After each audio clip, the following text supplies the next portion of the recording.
Hello, everyone. Thanks for taking the time to watch this video.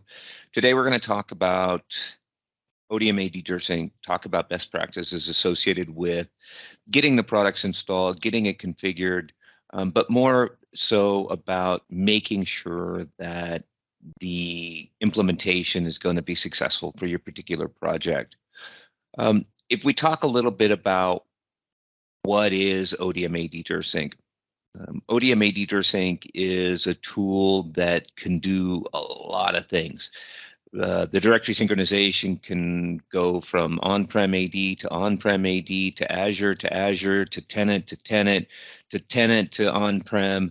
Lots and lots of different things that it can do. And the challenge there is that with all of that functionality comes complexity. And so what we're going to talk today a little bit about is how to address some of that complexity, how to understand what needs to be addressed when you start getting into the setup and configuration of the directory synchronization pieces of it. And so let's talk about what some of those complexities are. The biggest thing, the number one thing, is to make sure to understand that everything's connected. So if you're doing a simple AD to AD directory synchronization, understand that there's a lot of things that connect into those AD accounts, and how those AD accounts are going to work after the directory synchronization is going to be really important. Not to mention dealing with Azure AD Connect and tenants, and how in a lot of migrations we have situations where, you know, the AD objects are being synced up to a tenant. And really the biggest thing, right, is to understand how all of those things are connected prior to starting, what you have in those environments that are going to need to be accounted for when you start doing the directory synchronization. Another thing, what attributes, right? Simple stuff. Do we bring everything over? Do we need to bring everything over? Do we need to take data that exists in the source environment and put it somewhere else in the target? Right? Do we need to take, you know, the address field that exists in the source AD object, but put it into extension attribute 10 in the target? You know, things like that are really, really important to have a good understanding really before you even begin, right, to do the directory synchronization. So get an idea, get a map of all the attributes that exist in the source. You know, do they have schema extensions? Do you need to bring over those extensions? If you do, where are you going to put the data? Are you going to extend the schema in the target as well to accommodate for those as you move that data over? Obviously, security implications are huge. Making sure you understand, you know, what we're bringing over and how it's going to impact any type of security systems that you have in that that target environment. And then obviously applications, right? How do applications interact with the AD accounts? Making sure to have, again, that plan, right? Understand what needs to be done before you actually start doing it really will save a lot of time, a lot of headache when you start doing the implementation. So Pre-Reqs, this is a big one. Probably 90% of the calls that we get from customers and partners related to Dsync and having issues with Dsync are related to the Pre-Reqs not being in place. Okay, so while it seems very simple and very straightforward, there's a lot of things that have to be done in order to make sure that things work. And the important part is kind of that next bullet, right, where it says 100% of the Pre-Reqs must be in place for the tool to function properly. Absolutely true. You know, we'll talk a little bit more about some of the specifics later on in the discussion here. But again, it's really, really important, right, to make sure that all of those Pre-Reqs are in place. Obviously, account permissions, making sure we have the permissions to do what we need to do.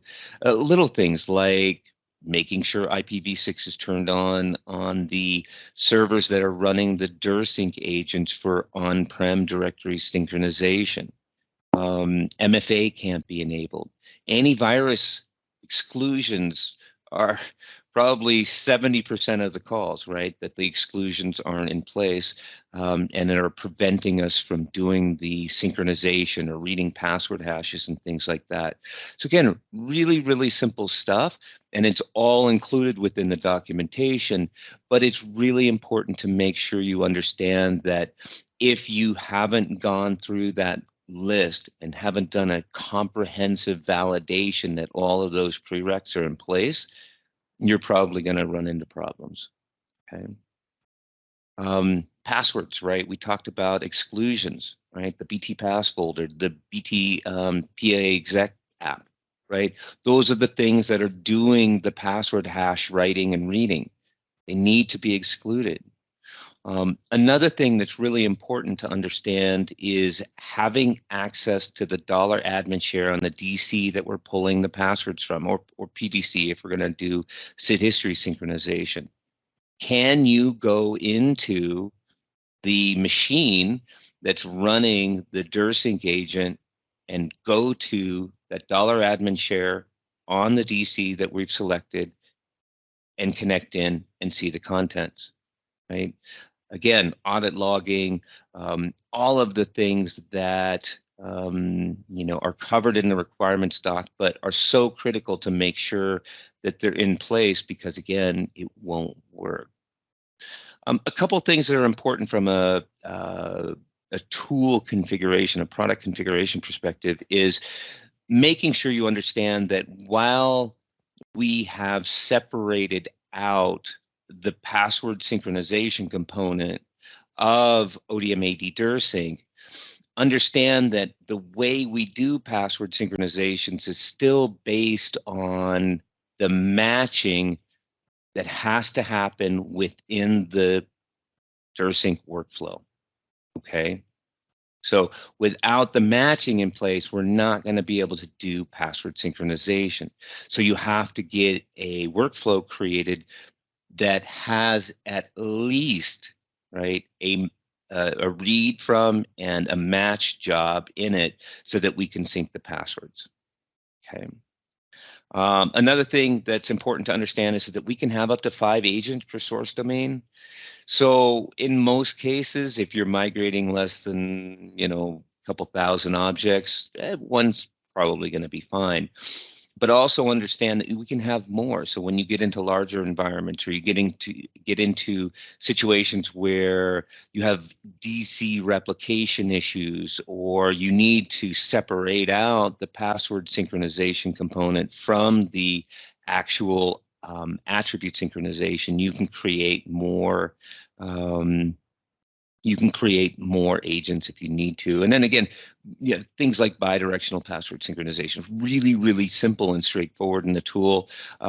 If you wanted to only do bidirectional password synchronization, right? You didn't care about any attributes or anything like that. All you have to do is create the workflow or the template that includes the Unicode password field, and you're off and running. Right? So again, really simple, really easy to do bidirectional password synchronization, but just make sure that when you create that template and that workflow, right, that you only have that field in there so that we're not syncing other attributes. Okay.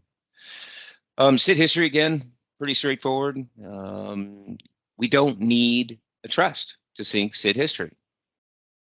Obviously, it doesn't do you much good without the trust, but oftentimes what we see with customers is that they'll bring over the SID history without the trust, knowing that down the road they're going to turn SID history on, or turn the trust on.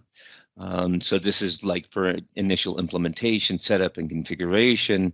We want to get the values over there, and that once we start doing the production migrations, then we can turn that trust on. So again, we don't care, doesn't need to have a trust. Obviously, down the road, if you intend to use it for what most people use the SID history value for, trust can definitely help. Again, little things, right? This is, again, all covered in the requirements doc, but the $, groups, right? The domain name $, they got to be empty. It can't have anybody in it. doesn't work if there's somebody inside that group. Is it a domain local group? Guess what? It won't work if it's a universal group or any other type of group, right? SID filtering, audit properties, again, these are all things that are critical, right, to making sure that SID history synchronization works. Without all of these things in place, if you click that little checkbox that says, sync SID history, it isn't going to work. You're going to get an error saying I can't.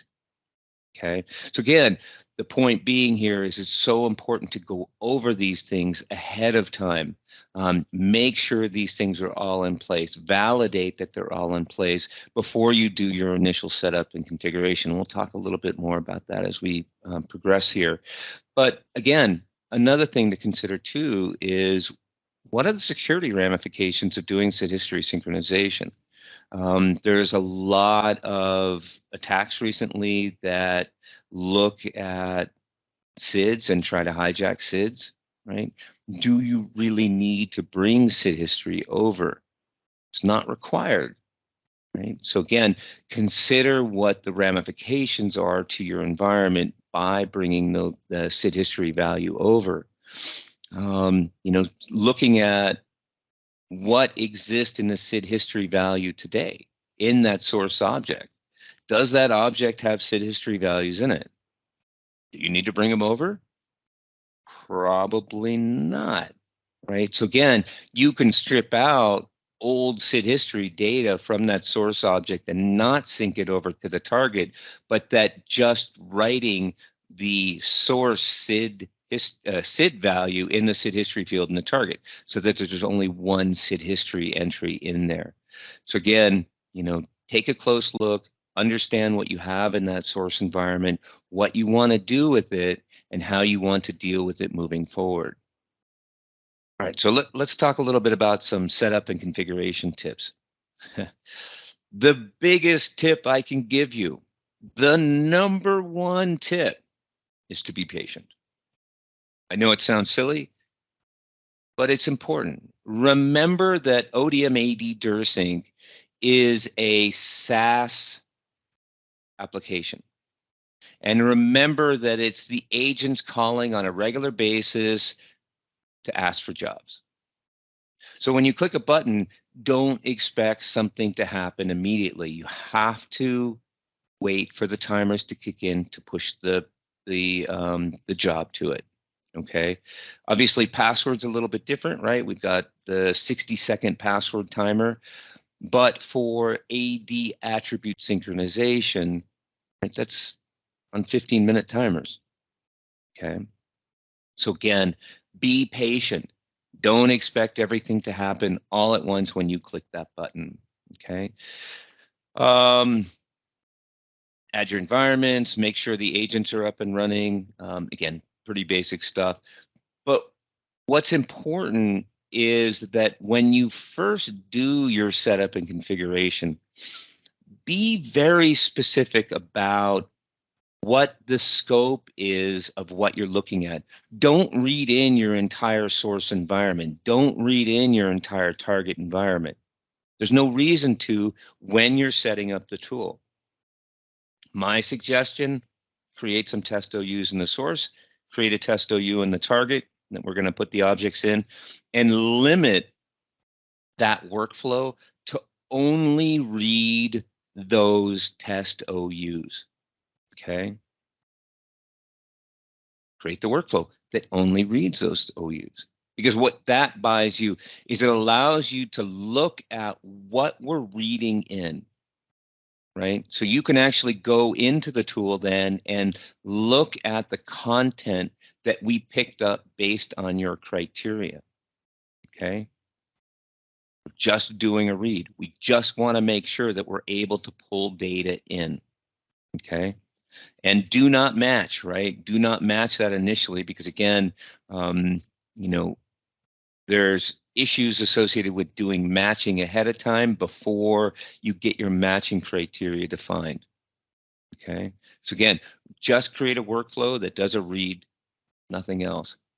Also understand schema extensions, right? You have to add schema extensions through an import file. What extensions do you have? What extensions do you need to bring over? Every customer is kind of different. But again, just understand that we can address them. We can bring in those schema extensions, but we just need to know what they are. Okay. And then minor thing. Remember, if you happen to be doing a tenant to on-prem directory sync, just remember that the attributes, some of the attributes in the tenant object or the Azure object are a little bit different than the local AD objects. Okay. When you do your initial testing, okay, when you start building up your workflows, we typically recommend that you set up at least 2 workflows, one for users and one for groups. And the reason we do that is so that we don't try to add users to groups that may not have already been synced over yet.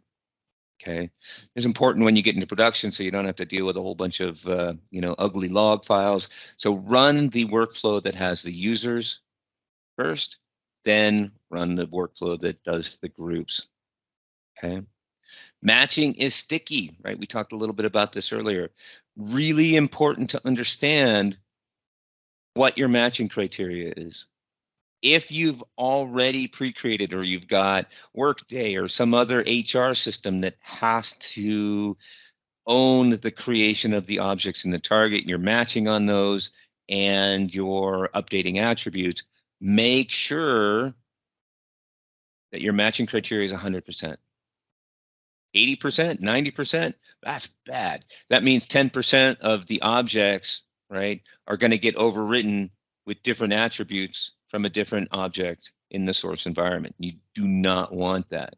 So again, you can use the test mode, but work really hard to make sure, right, that you have a good set of matching criteria in order to do this. Sometimes it requires you to go in and update an attribute in the source object to match something in the target, just to make sure. Okay, but just understand that matching is really, really important to get right from the start. Okay, obviously overrides, this is where we talk about data manipulation and things like that. Test them, test, and make sure to test some more, right? We've got, examples and things like that, but overrides can be very complicated. They can do a lot of different things. So again, we always tell you to test and validate them before you actually start running against production users. And then once you get everything tested, once everything's validated, once everything's configured, then start slowly adding production users, production groups into the workflows, make sure everything works, make sure everything's looking as you expect it in the target environment before you just dump in the entire contents of that source environment. Okay. Lastly, we talk about production deployment. Again, start slow, build scope. You don't have to do everything the first hour you install the tool. You don't have to do everything. You don't want to, because again, you can do some pretty scary things, right? If your matching criteria is not set, right? You can overwrite production users in the target environment that you don't want to. Always take a close look at the log files when you start adding scope into your workflows. Make sure everything's looking proper. Make sure everything's looking right. Okay. Again, that be patient part, really, really important to understand that. Take a deep breath, right? Click go and understand that it's going to take 10, 15 minutes sometimes for the jobs to get picked up, right, to perform the actions. The other thing, and the last thing here I really want to bring up with you is make sure that during this entire process of deploying ODM-AD DirSync, right, that you're working with application owners. Make sure that you start that process as early in the project as you can, so that way when you start moving users over, right, You can also have started the application migration and getting those applications that are needed from that source environment into the target environment. Okay? Because again, you know, all applications do different things, and it'd be really impossible to come up with a programmatic method for moving all applications and looking at config files, and you know, if anybody hard coded addresses in, or you know, AD object names, you know, those things all have to be addressed, and generally it's addressed by hand. So start that process early on, and again, will help decrease the amount of time you spend on your project. And with that, thank you. Hopefully you've got some good tips and tricks for helping you set up ODM AD DirSync. Appreciate the time today, and thank you very much.